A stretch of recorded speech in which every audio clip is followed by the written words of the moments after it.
जिला Odisha digital media महासंघर सभापति अच्छी मोर गोटे माने एकांत हृदय गभीरतम प्रदेश मोर गोटे इच्छा अच्छी ओडिशा डिजिटल मीडिया महासंघ बहुत आगू जाऊ। आज जो आमर 50 जन रे सीमित अच्छी 500 लोक आमर हवा दरकार 500 पर 5000 लोक हवा दरकार। संघ माने विभिन्न प्रकार संघ ओडिशा अच्छी जहाँकि बहुत संघ स्टार्ट हो पानी पवन में बात्यार कड़े माड़ हो लीन हो जाइए। चाहूँगी संघ गोटे हवा दरकार सबू संघ मिसिक गोटे संघ हूँ ताकि सरकार आपणकर वार्ता कि आपणकर दाबी उपस्थापन कले ग्रहण करेंगे माने गंभीरता सहित नहीं विचार करेंगे। जदि 168टा सांबादिक संघ हम आउ विभिन्न समय विभिन्न प्रकार पर्यायक्रमे नहीं सब उपस्थापना करेंगे निजर माने मुद्दा नहीं सेमिति सरकार कौन आम संगे सब खेल आरंभ कर दौरान तेणु गोटे संघ हम गोटे कथा सरकार को जब आटाक कराब सरकार आशा माने ठीक भाव में ग्रहण करेंगे आउ तार उचित पदक्षेप नेबे। ओडिशा डिजिटल मीडिया महासंघ रे मु रही निजको गर्वित अनुभव करुच्ची जो मैंने आज मो संगे गहण आसी अच्छा मो कथा उपस्थित अच्छा आज आम मीटिंग रे जो सफलता छिड़ी चढ़ी से मो हृदय धन्यवाद। आउ मनोज शतपथी सार आमर जे राज्य प्रेसिडेंट अच्छा राज्य सभापति धन्यवाद जनाऊँगी। आउ मु मो वार्ता मध्यम कहूँ ओडिशा डिजिटल मीडिया महासंघ खाली मीडिया महासंघ सांबादिकता नुह जन कल्याण कार्य लगे आगामी दिन में सेवा कर गरीब दलित असहाय लोक मान साहाय्य कर तार मूल मंत्र अच्छी। बर्तमान कटक जिले में प्रथम मीटिंग आरंभ होती आगू को अनेक अनेक मीटिंग हम आगू को विभिन्न प्रकार कार्यक्रम रही कार्यक्रम माध्यम आम लोक पाखे पहुँचबू से आम आज सारथी साजिशु समस्ते आम संगठन गोटे रथ आम तार सारथी निश्चिंत पहुँची पहुँची सारी अधा बाटर अच्छी पूरा पहुँचे आमर ये प्रयास ये प्रथम कार्यक्रम आगे चल 2023 मसीह रेजिस्ट्रेशन होती मझे किसी समय विरति रही जाता जो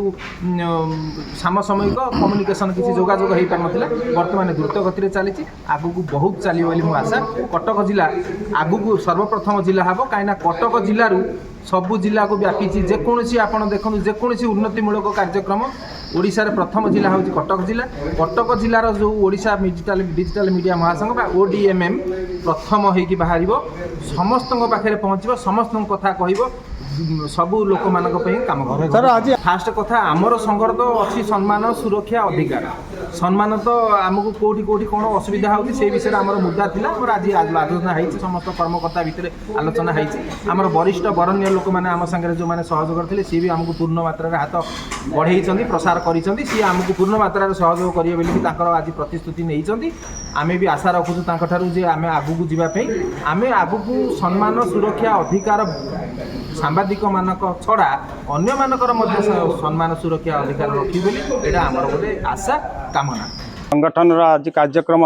आज अनुष्ठित होता मत डाकी निश्चित भाव ये गोटे प्रेरणादायक कथा जे डिजिटल मीडिया महासंघ आउ कटक जिला शाखा जो भाव कार्य आरंभ कर जो भाव सभ्य संग्रह कर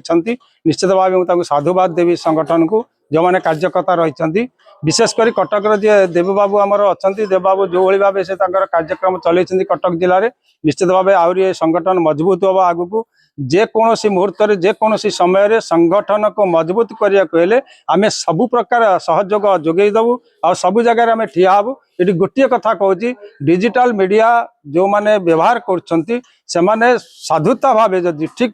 ढंगे जदि खबर प्रसारण करें खबर संग्रह करेंगे निश्चित ही आहरी आदृत हम कारण जहाँ पूर्व आम कहते जे डिजिटल मीडिया बर्तमान कॉमन मैन का पाखे पहुंची आ कॉमन मैन को हाथ में जो मोबाइल अच्छी से केवल डिजिटल मीडिया प्लाटफॉर्म को जाऊँ डिजिटल मीडिया जहाँ न्यूज से देखुं से भाव आम से ढंग जदि खबर संग्रह करवा से भाव ढंगे जदि आम आउ टे संगठित भाव न्यूज बन पारिबा निश्चित भाव डिजिटल मीडिया ओडिशा रे अन्य चैनल को टपीज मुझे कहबी जे आम संगठित भाव जदि काम करवा निश्चित भाव आ सटीक संवाद आम संग्रह करिपरिबा निश्चित भाव ये डिजिटल मीडिया आहरी आदृत हो पार। धन्यवाद। माने ही तो ଏ ସାମ୍ବାଦିକଟା ବା ସାମ୍ବାଦିକର ଯେକୌଣସି କାର୍ଯ୍ୟକ୍ରମ ସବୁ ଆଗକୁ ହିଁ ନେବେ। ଯୁବପିଢ଼ି ତ ଆଜିକା ଡେଟ୍ରେ ଯୁବପିଢ଼ି ହିଁ ମୁଖ୍ୟ। କ'ଣ ଡିଜିଟାଲ ମହାସଂଘ ଗୋଟେ ଅନ୍ୟତମ ସଂଘ। ଆ ସାଙ୍ଗରେ ଆଜିକା ଡେଟ୍ରେ ଯୁବପିଢ଼ି ହିଁ ଜଡ଼ିତ ରହିବା ବା ଯୁବପିଢ଼ିଙ୍କ ଉତ୍ସାହିତ ନେଇକିନା ଏ ମହାସଂଘଟା ବହୁତ ଆଗକୁ ଯିବ। ବା ଏ ଯେଉଁ ମିଡ଼ିଆ ସଂସ୍ଥା ବା ଏ ମିଡ଼ିଆରେ ଯେଉଁ ଭାଇମାନେ କାମ କରୁଛନ୍ତି ସେମାନଙ୍କୁ ବି ଯୁବପିଢ଼ିମାନେ ସପୋର୍ଟ ଦେବା ଦରକାର। ମୁଁ ବି ଗୋଟେ ଯୁବପିଢ଼ି, ମୁଁ ବି ସର୍ବଦା ସପୋର୍ଟ ଦେବି ମିଡ଼ିଆ ମହାଭାଇମାନଙ୍କୁ ବା ମହାସଂଘ।